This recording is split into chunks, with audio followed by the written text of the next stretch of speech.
Hello, welcome to Kempton Math. This is Algebra 2. We are in Unit 1, Lesson 6. Today we're going to be doing long division with remainders.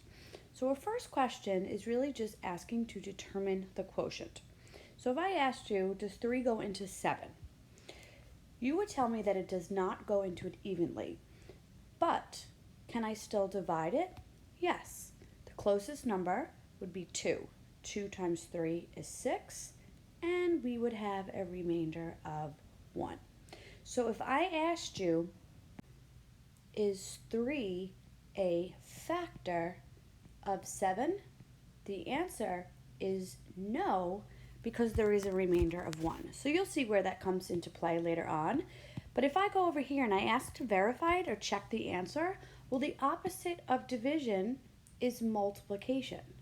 So if we take these two numbers, 2 times 3, and multiply them, we're going to get 6. But we were dividing by 7. The reason why is because there was a remainder. So if we add on that remainder at the end, that's where you get your 7 from. All right, so let's use our long division to find the quotient. So our first step is to always find what multiplies to that first term that gets you exactly the first term underneath the division sign. So we're looking for an x because x times x is x squared.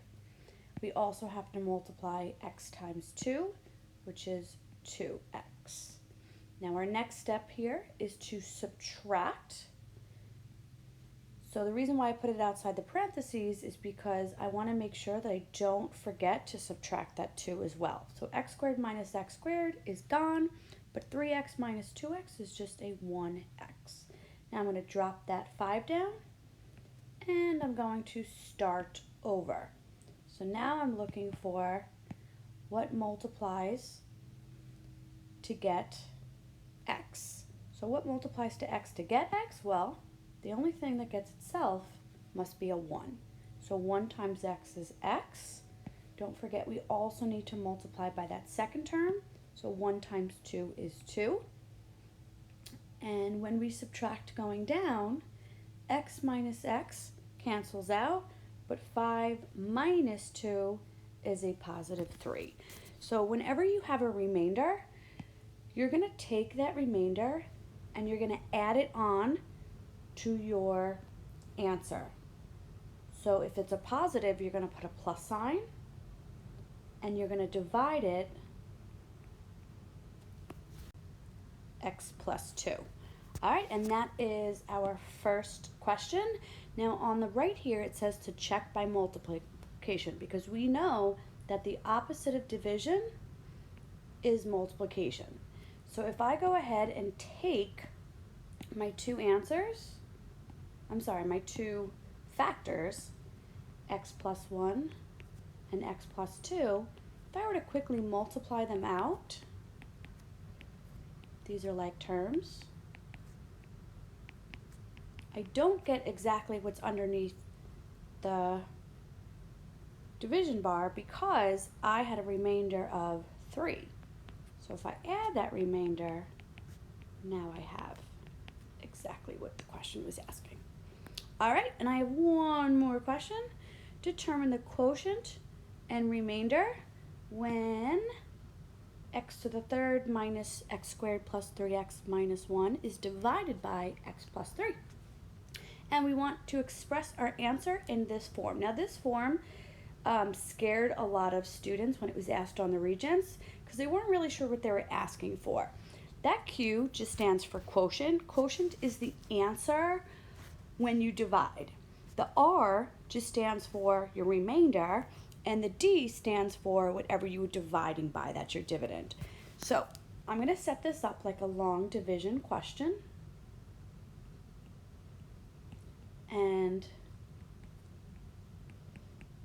my first step is to figure out what multiplies to x by x that gets you x to the third. So I'm going to need an x squared here. So when I do the multiplication, this gets me exactly x to the third. Now I also have to multiply that by 3. So I'm going to get a positive 3x squared. And now my next step is to subtract. So x to the third minus x to the third, that's going to cancel out to 0. Don't forget that that minus sign also belongs to that 3. So negative x squared minus 3x squared, that's going to be a negative 4x squared. I'm going to drop this 3x down, and now I'm going to start all over again. So now I'm looking for something that multiplies by x that gets me a negative 4x squared. So I'm going to need a negative, I'm going to need a 4, and I'm also going to need another x, because negative 4x times x is negative 4x squared. When I multiply this by 3, negative 4 times 3 is that negative 12, and then I have that x. All right. When I subtract going down, that's going to cancel out to 0. Don't forget that this sign is going to change because we're subtracting a negative. So 3 plus 12 becomes 15x. I'm going to drop that minus 1 down, and we're going to do this process one more time. So now I'm figuring out what multiplies to get 15x. So I'm going to need a positive 15 here, because 15 times x is 15x, and 15 times 3 is a positive 45. And when I subtract going down, 15 minus 15, that's gone. Don't forget though that this sign is going to change. So I actually have a negative 1 minus 45. So I have a remainder here of negative 46. So whatever you get for your remainder has to be added on to your quotient. So in this case, because it's a negative number, I'm just going to put a minus sign there. And we always want to throw it over whatever we divided by. And that is our lesson. Thanks for watching.